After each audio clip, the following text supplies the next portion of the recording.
Hey y'all, welcome back to the party. It is me, your girl Britt Reacts, and today I'm here with another Buffalo school system update via the Unsubscribed podcast crew. I don't know what rock I've been living under, but this clip with Nick giving us an update is like almost 2 weeks old.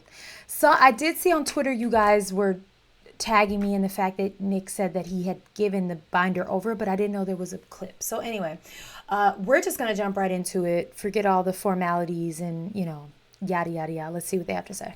I was on the phone with the lawyer investigating Buffalo Public Schools for 2 hours the other day. I saw your tweet about that today. 2 hours? Yeah, I was on the phone with him for 2 hours. He wanted a copy of my binder, so I went to Staples and made a copy. Got that mailed right before I caught my flight here. So that's on the way. Do you know the Buffalo? Okay. So I love the tweet guy? you put out That's today not because Richard you High. you said that you had that meeting with the lawyer and he had a copy of the binder and you ended it with "Have the day you deserve." There's no way they're gonna. I'm like explaining all this shit to him, and like with the dude that broke in through the Magnet Museum, and I have like the letter saying they went into shelter in place. Like recap, the school has 3 lockdown procedures. They have shelter in place, lockout, lockdown. Shelter in place is like there's inclement weather, don't go outside. Lockout is there's an external threat, we're gonna lock the exterior doors. Lockdown is there's an interior threat. You need to bring all the kids in the classroom, lock the door, and take roll call to make sure we have all the kids accounted for. Okay, so yeah, a handful of you guys did tag me in Nick's tweet and let me know that he said, "Have the day you deserve." Whether that was a nod to me, I don't care. This is such a much bigger situation than me getting a shout out, but it was pretty cool.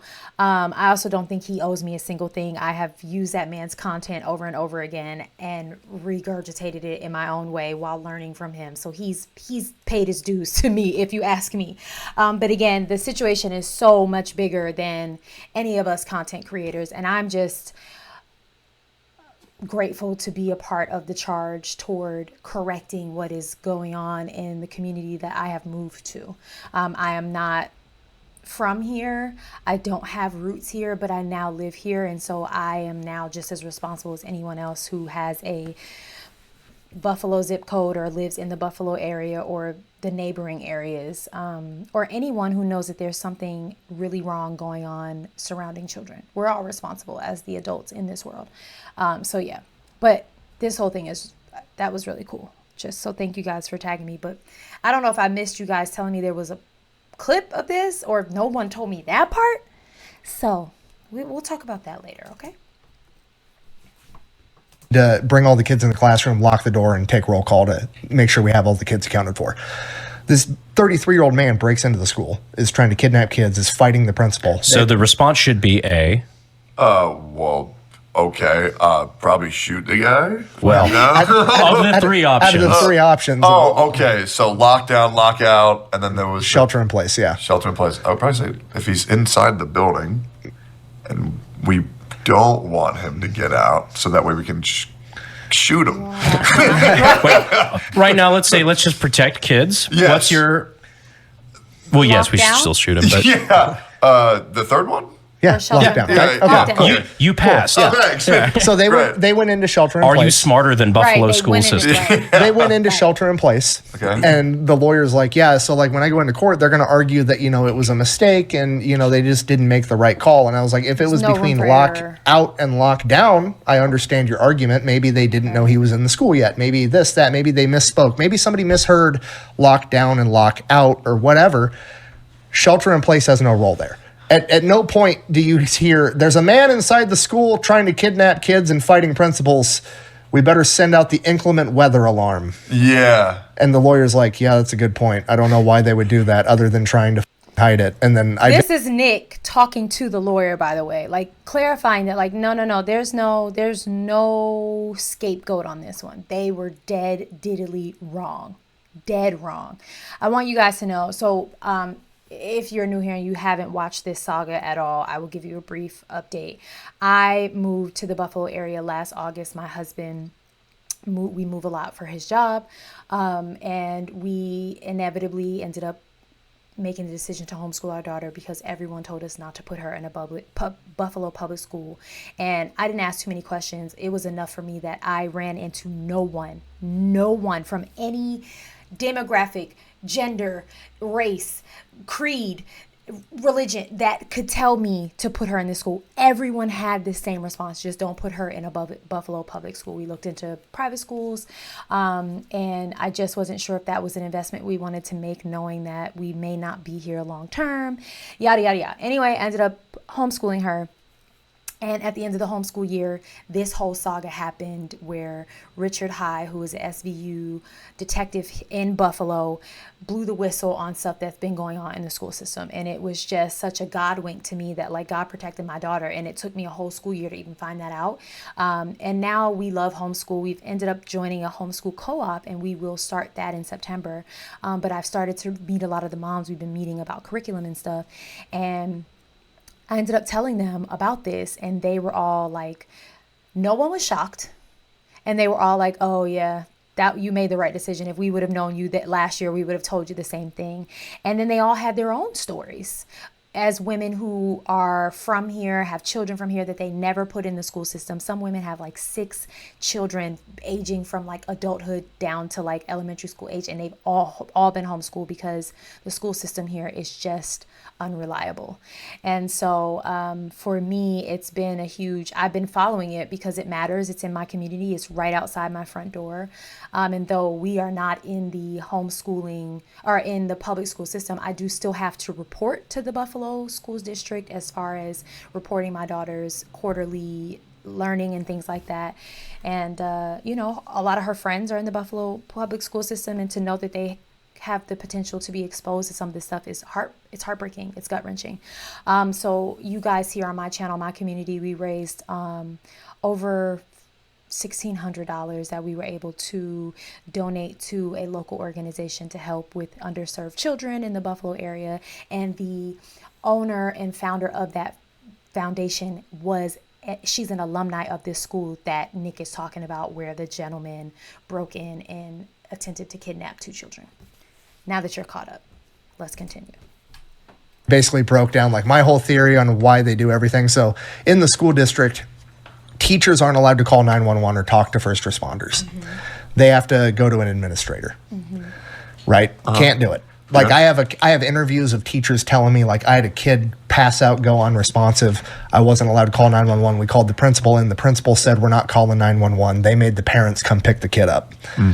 And so my whole theory is, because they had 17,731 phone calls between September 2021 and current date 2025 to 911. Yeah.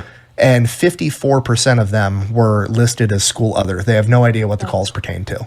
So my theory is that the teachers aren't allowed to talk to 911 because if they tell 911 what's happening, they're going to appropriately categorize the nature of the call. So they only let the administrators do it so they can be vague and just be like, oh, well, you just need to show up here. We've got an emergency. So they don't know what to write down, so it gets miscategorized, so it doesn't make them look bad. And I like broke this all down for the lawyer, and he's that makes sense. That's probably for them getting extra benefits for their... No, it's just they just don't want to look bad. Like it just looks bad on the school if it's like, oh, they're... That's the other thing when you're like, okay, so not justifying this, but there's got to be a good reason they're doing all this. It's not for financial gain. No one's getting a raise. It's simply optics. It's optics.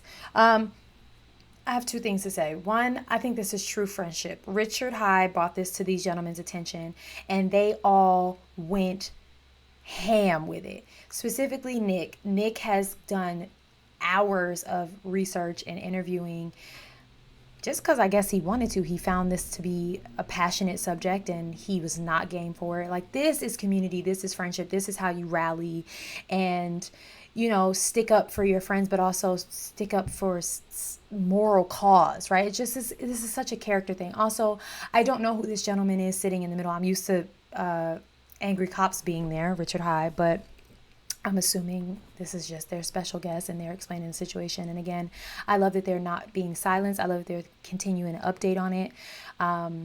And as long as they're updating, I've told you guys, I will continue to update. I still haven't found Richard High. I've been looking for him high and low in the street. No, I'm just kidding. I'm not stalking him.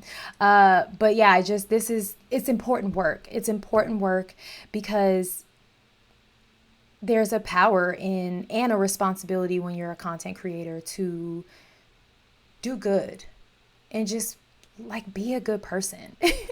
And so I just want to commend them for that. The second thing I wanted to say is I don't remember. Kids are fighting again. Yeah. This is happening again. So what happened in Buffalo School District is after the George Floyd incident, the school board got together and basically said, we're not going to have school police officers anymore. Okay. We're going to have a private security firm. So they kicked all the cops out. And since then, school violence has gone up tremendously. There's I been did shootings, not stabbings, know that. everything. And I didn't know that. And also, I wonder if that's every school. I'm only saying that because Richard High has brought up a high school. It's called McKinley High School in Buffalo. It's like right across the street from the Buffalo History Museum, like literally across the street. And it's on the main street in Buffalo, down like the residential part of Buffalo, not downtown, but like the suburban part of downtown. It's called Elmwood, and it's right off of Elmwood. And you always see a cop car or two sitting outside the school during dismissal and arrival. But I guess maybe that's just outside because they have jurisdiction outside. I can't speak for inside. I've never been inside, but I've passed it several times and I've seen that. And there's another high school in the city where it's the same. So that's interesting. I never thought about that. Maybe the cops just sit outside in case something pops off outside, but they're not allowed inside unless they're called. And they're only ever there during dismissal and let out. They're not just sitting out there all day. The other thing is in in Buffalo public school system, a lot of the high schools, I don't know what the agreement is, but they ride the public transportation buses. So the public transportation buses will wait outside the school, and it's just for the high schoolers. And specifically, I've seen this at McKinley, and it'll say like McKinley 1, McKinley 2, or whatever.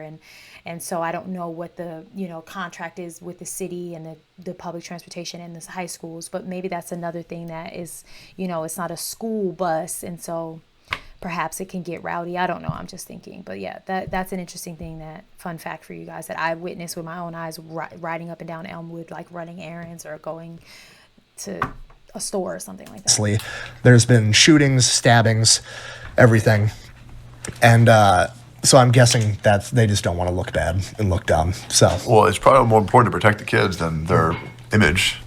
Nope, You would assume. not for them. they've only got one image. They've got 60,000 kids. Oh, yeah, that's true. Yeah. You figure that would be the common denominator. driving No, force. apparently it was a lot bigger problem than just Buffalo. A lot of people are just like, no, we got to look good, forward facing. And I get that because for those of you that don't know, Buffalo is known as the city as good neighbors. In this city, I've never lived somewhere where it's felt more like a Hallmark Disney Channel town than in Buffalo. Everyone is so kind. Everyone is so polite. Everyone's so helpful. Like everyone, if you don't know your neighbors, you at least genuinely go out of your way to speak to them. You might not like spend time with them, and I think perhaps that is the image they're trying to uphold. But what better image than one that says our school system protects our kids at all costs? F being polite to your neighbor, protect the babies. What about that image? What about we are not holding space for anyone who is not protecting children? We're not holding space for anyone who wants to intrude our schools and harm our children. What image is that? Like, do a scan, Buffalo. Just do a quick scan and you decide what image is it that we're trying to uphold. Because looking good and looking safe while being neither is the image you're upholding right now. That's So all that fucked matters. up. Get me started, y'all know I get real Yeah, no, passionate that. about this. And it was crazy the level of, it was great to Fired see the change. Well, change starting to happen because your binder. Dude, when he showed up with That that binder, binder like is none of us fire. knew that. And then on that second video, Nick's like, Like, bro, what? And then you see the tab sticking out. It's the size of a Bible. Like, what? He's done the work. Cody's in group chat like, Nick, are you just hiring private investigators? How did you find out 5 years ago one of the school board members crashed out drunk on the... You went back how many years? You were in like in the 70s? It was in the 70s, yeah. Jesus. Honestly, though, there is nothing more that I love. I love that they keep like getting up and walking out and coming back in. I love that type of like unfiltered content. That's the kind of content I make. Yeah, I can't imagine it was too hard for Nick to find out this information. I'm sure as soon as the Unsubscribed podcast let the gates open to that, people were flooding their emails. They made a specific email for people to make reports. And so I'm sure all these teachers who've been silenced and felt like they couldn't say or do anything for so long ran to that email and ran to give stories and information confidentially. And so I can't imagine it was actually that hard for him. And again, in the age of the internet and AI, a quick little search on the web, anything from 60, 70, 80, 90, it's popping up. It's popping up. Yeah. Jesus. Honestly, though, there is nothing more that I love than seeing these government cunts who are used to just everything that they do Going is, their you know, way. wrapped in obscurity Yep. or deniability, Yep. actually get consequences and Yep. get called out and They have bullied to answer for the for it. decisions that Yeah, they're making. And then Because these realize people- it's not going to go away. I'm not a teacher at the school board meeting that you can tell me my time's up with speaking. Yeah. Like, Yep. These people, is like my that is platform. the degree to Yep. which they are used to having any sort of accountability for the shit that they do. Yep. They're used to basically acting with impunity until they met our crew of retards. Yeah. They're used to talking to 30 people at a time. Right. And bullying those 30 people. Well, here's a couple million, and they're pissed. And then those million are what? Then we have select people, tag Asman, that are reacting to that and watching it, getting it out even wider. And you're like, oh, yeah, have fun. What happened to any of the one chick that was drinking wine and flipping so. off the... Oh, she's still on the school board. Of course That's- she's still on the school it's board. okay. Wild to me. Just wait. I got For context, there was a virtual school board meeting and one of the ladies was literally drinking out of a wine glass. We cannot confirm what she was drinking, and she was like irately screaming and saying obscenities during a school board meeting. And she's still on that school board. I just want y'all to know that. I got it in my phone calendar. I got the alert. It's 3 years from now, but the Erie County District Attorney's elections coming up. Most expensive Erie County District Attorney election in history was $200,000. Well, I'm about to end that guy's career. It's over for you, buddy. There's a Are new you gonna run or campaign what are in you Coming. town. Huh? Are you No, gonna he's run? gonna run. I'm just but- going to be his worst nightmare Yeah. when he tries to run. Yeah. Oh, I love that even more. I might have some connections now that can help you with that. Good. Nice. I can't wait. He thinks I'm going to forget over Yeah. the course of that. I'm not going to forget. Ask Tony. I know how to make a million spend like 10. Oh, You guys because are he's the getting one the that government's ran fucking for office in Texas, right, guys? It's like all the different I just- story arcs. I'm like, what the is going on with this crew? I Like, just "Oh, know let's do how to be government." I just know how to be the sleep paralysis demon of bad politicians. God, we should have body cams The for politicians. sleep paralysis. Yeah. What? For Politicians.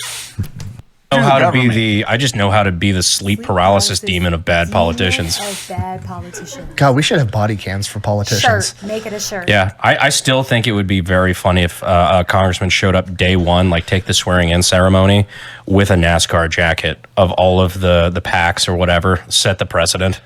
Because there'd be some interesting patches on some interesting jackets.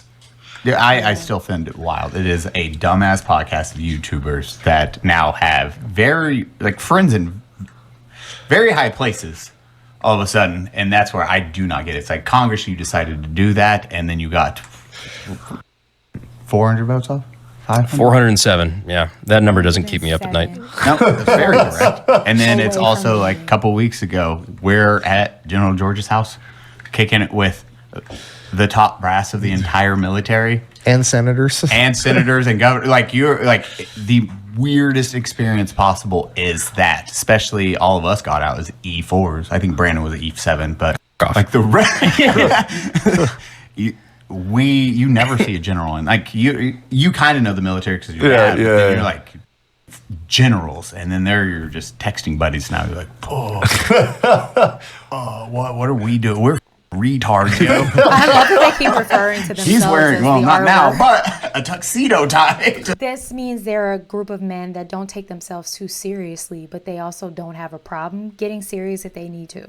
Do you know what I mean? Like, I love that they keep referring to themselves as this. Like, they really, that it's that authenticity that has solidified their success for sure. All right, let's wrap this up. To the Pentagon. I did wear a tuxedo tank top to the Pentagon. That was dope. That's sick. Got a lot of dirty looks. Didn't care. It was funny because I'd see like I was in the Army, so like I'm looking at rank as I'm walking through this bitch, and I'm wearing my tux. I'm the only guy in a tank top, obviously. I've never I'm heard walking- anybody refer to the Pentagon as this bitch. I was about to say. Whatever. And we're Whatever. walking Okay, through, and this has got to get cut. A plane just hit this bitch.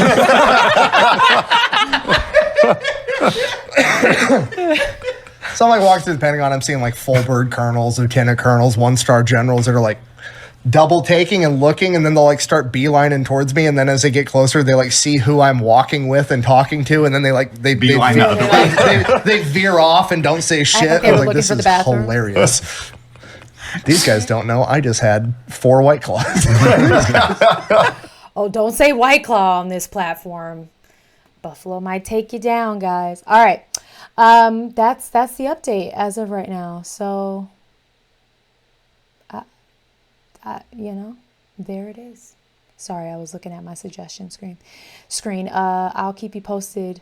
You guys have been rallying for me to be on this podcast, and I love you for that. But if they don't want me on the podcast, I don't need to be on the podcast, and that's that. So, but I love you guys for always championing for me.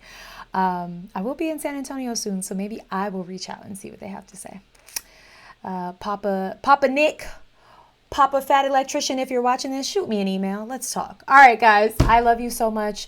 Pray for the kids in Buffalo, and just continue to always be the light where there is darkness, because sometimes that's all people have is other people, strangers, doing good by them. I hope you enjoyed this. Talk to me in the comments. Make sure you're subscribed to my channel, and go and have the day that you deserve. Bye.